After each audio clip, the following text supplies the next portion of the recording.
Salut à tous, j'espère que vous allez bien et que la vidéo sur Nisekoi vous a bien plu, au vu du temps qu'elle m'a prise pour la faire.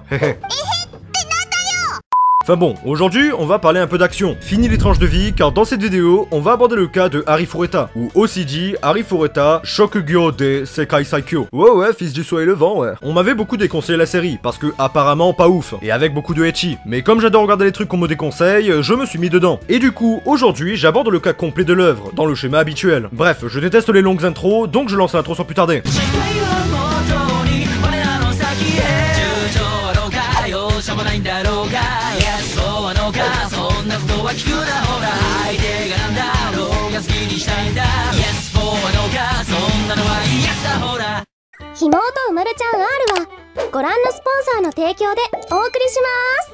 Hari Fureta est un shonen qui a pour genre action, aventure, drame, fantasy, surnaturel et pour thème combat, isekai, magie, monstre et vengeance. L'œuvre fait ses débuts en roman par l'auteur Ryo Shirakome pour ensuite paraître en light novel en 2015. Il continue toujours de sortir pour l'instant et compte un total de 11 volumes. Bien sûr, après vient le manga qui n'a pas tellement d'avance que ça sur les autres formats, mais qui arrive tout de même à trouver sa place. Commençant à apparaître en 2016, il est édité en France par les éditions Delcourt et comptabilise à ce jour un total de 7 tomes. Évidemment, je ne compterai pas tous les spin-offs qu'il y a eu en manga ou en light novel, sinon ça serait un peu beaucoup pour une simple présentation. Finalement vient l'anime fait par le studio White Fox, en coopération avec les studios Asrid, licencié en France par Wakanim. La série sera diffusée en fin 2019, avec un total de 13 épisodes pour une seule saison, plus 2 OAD.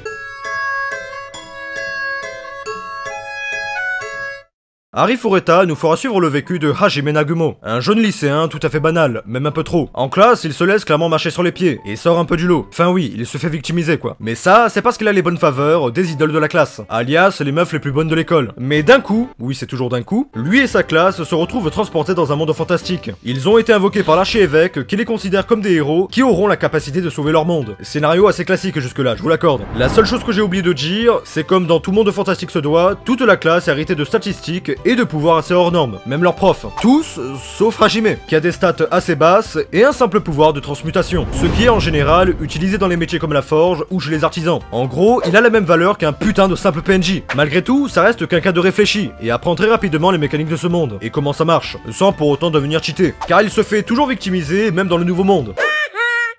Bref, vu que la classe sont considérés comme des héros, ils partent donc en expédition dans le labyrinthe. Et à un moment, vers l'étage 20, un mec dont je ne connais plus du tout le nom, mais à sa tête ça se voit que c'est un gros fils de pute, va toucher un cristal brillant, qui s'avère être en fait un piège qui va tous les téléporter au 65e étage, le plus haut pour l'instant jamais atteint. Mais hélas, ils ne sont pas prêts, et un behemoth géant en 3D finit par apparaître et par causer d'énormes ravages. Hajime crée des murs pour arrêter la créature, et au bout d'un moment, le groupe aura décidé de casser le pont pour la faire tomber, histoire de faire simple. Donc Hajime rebrousse chemin, mais reçoit un tiraillier volontaire qui l'entraîne dans la chute. Une fois en bas, il est bien amoché et peine à marcher. Mais après avoir découvert que manger les monstres lui donne leur pouvoir, il s'est mis à bouffer un peu tout, ce qui l'a rendu cheaté et lui a donné les cheveux blancs. Et comme il a une bonne connaissance de ce monde et grâce aux compétences de base qu'il a, il a pu se crafter des armes qui lui ont permis d'avancer dans les étages. Il tombera donc au passage sur Yue, une loli vampire au super pouvoir, avec qui il n'aura pas mal de liens. Et oui, en apparence, ça n'a pas l'air légal du tout. Oui, mais elle a 300 ans, j'en ai rien à foutre.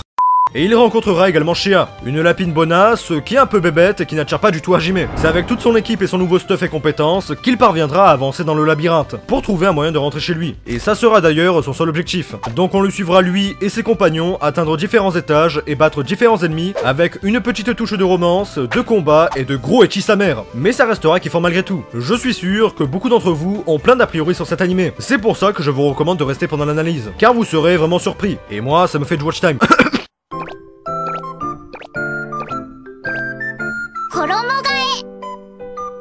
Si je devais donner mon avis sur Hari Fureta, c'est que franchement c'était bien. J'ai reçu beaucoup de commentaires sur la série qui ne faisaient que la rabaisser. Et au vu de certains extraits que j'ai pu voir, je pensais sérieusement que c'était un simple isekai avec une intrigue bateau, des personnages fades et du ecchi en abondance. Un peu comme dans Isekai Mahou. Mais il s'avère que ce n'est pas du tout ça. Et comme je n'aime pas prendre les avis des autres, j'ai décidé de regarder moi-même la série entière pour m'en faire un avis. Et vu que j'étais préparé au pire, je m'attendais à me faire incroyablement chier en regardant. Et ben finalement, une fois dedans, c'était bien. Les personnages sont certes pas très développés, que ce soit en profondeur ou dans leur personnalité personnalités présentes qui sont assez clichés, mais c'est très loin d'être les pires personnages que j'ai vus dans une série animée. Ils font grandement le taf et deviennent plutôt attachants, que ça soit de par le côté mignon qui se dégage de chez certains, ou simplement leur personnalité qui s'avère toujours cliché, mais assez drôle au vu des situations qu'ils apportent. Mais le plus qu'il y a à noter et à retenir de cette série, c'est le personnage principal, car sans lui, tous les personnages secondaires seraient probablement chiants, car Hajime est quelqu'un d'égoïste, mais de la bonne façon. Il s'en bat littéralement les couilles de tout, sauf de ses propres intérêts et ceux de ses compagnons. Par exemple, Shia est plus qu'un personnage cliché, mais voir que ces clichés de la belle fille innocente qui n'atteignent pas Hajime et limite lui-même la maltraite, bah je trouve ça plutôt drôle. Des fois, on dirait clairement que le personnage n'a pas ton temps, et d'autres fois, j'ai l'impression qu'il lit dans mes pensées. Je ne compte même plus le nombre de fois où Hajime a agi comme je le voulais. Je suis quelqu'un qui aime aller au plus simple et au plus expéditif, donc quelque part, ça ne m'étonne pas trop. Le gars essaie de te tuer, donc il me semble logique de lui rendre l'appareil, parce qu'il peut très bien essayer de se venger, de revenir, etc. et etc.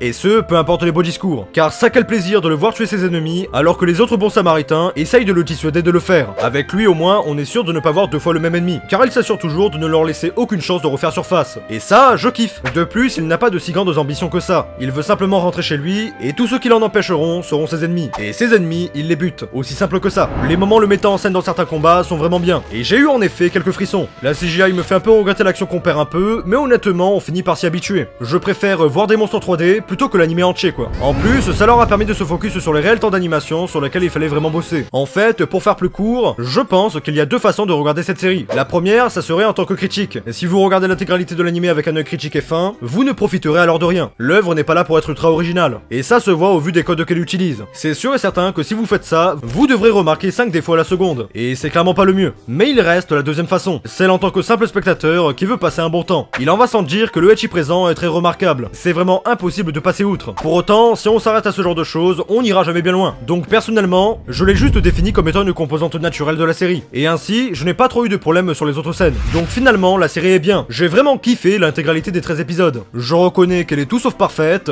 mais elle est très loin de la description abominable que certains m'en font. C'est pour ça que pour les plus grands et les plus petits d'entre nous, je recommanderais de regarder. Ne serait-ce que pour se faire un avis construit. Parce que le ecchi et la CGI n'empêchent pas la qualité ou le kiff. On a un perso stylé, badass, simple, qui parcourt un monde fantastique, avec pourtant un objectif basique, et des relations qui le sont aussi. Y a vraiment pas à chercher plus loin. Mais bon, mon seul regret, c'est de 1, d'avoir fini la série, et de 2, qu'il n'ait pas buté le camarade qui l'a fait tomber. Mais j'estime qu'il y a sûrement une raison. Bref, une fois l'ending fini, je me suis clairement dit, David, tu vas faire une vidéo dessus. Ne serait-ce que pour le contraste de mon impression avant et après avoir regardé la série. Et maintenant, on y est, et c'est pour ça qu'on passe à la suite. Déjà, avant toute chose, si vous voulez reprendre là où l'anime s'est arrêté, vous pouvez reprendre le tome 5 du light novel ou chapitre 47 pour les mangas. Mais là, je vais devoir insister, car l'anime est pas mal. Pas un truc de fou, mais pas mal. Sauf qu'il saute pas mal d'éléments qui visent à développer certains personnages, ou simplement le background de l'intrigue. Donc honnêtement, je vous recommande de lire en manga depuis le début, ou encore mieux, lire le light novel, car la différence de qualité et de profondeur entre les formats animés et les autres est simplement immense. Le manga est clairement une dinguerie, et le light novel est juste insane. Donc c'est vraiment pour vous que je le recommande. Les éléments dans l'animé restent ceux qui se passent dans le manga et dans le light novel. Mais de 1, il manque plein de petites choses qui auraient pu d'ailleurs rendre la série encore meilleure. Et de 2, l'interprétation n'est pas la même. Dans le sens où il y a juste à voir les planches du manga pour faire juste waouh. Enfin bref, après ce ne sont que des conseils. Je pense que si je suis assez patient et que j'ai le temps, j'irai clairement continuer en light novel. En manga, j'aurais bien voulu, mais le format n'est pas du tout en avance. La saison 1 s'arrête au chapitre 47 et le chapitre 48 est sorti le 20 janvier 2021. Donc oui, le manga n'a qu'un seul chapitre d'avance sur la série. Donc impossible de vraiment reprendre de cette façon. De toute façon, en ce qui concerne la suite en animé, il n'y aura pas trop de spéculation car elle a été officiellement confirmée après la fin de son dernier épisode. Hélas, encore aujourd'hui, nous n'avons toujours pas de date ultra précise quant à sa sortie. Je rappelle quand même que la saison 1 a été un calvaire et qu'elle a eu un an de retard. Histoire de bien faire les choses, c'est très possible qu'ils prennent bien leur temps pour cette saison-là. Je pense donc qu'on devrait au moins avoir des nouvelles vers fin 2021. Enfin, du moins je l'espère. Mais dans tous les cas, n'oubliez pas comme à chaque fois que si toute information venait apparaître, comme la date de sortie officielle, je vous en informerai en commentaire. Vous avez juste à en laisser un. Sur ce, c'était tout pour cette vidéo, j'espère qu'elle vous aura plu et qu'elle vous aura aidé. Si c'est le cas, n'hésitez pas à vous abonner, liker, partager, ça me fait vraiment super plaisir. Quant à moi, je vous dis à une prochaine vidéo. En attendant, portez-vous bien. Ciao, bye.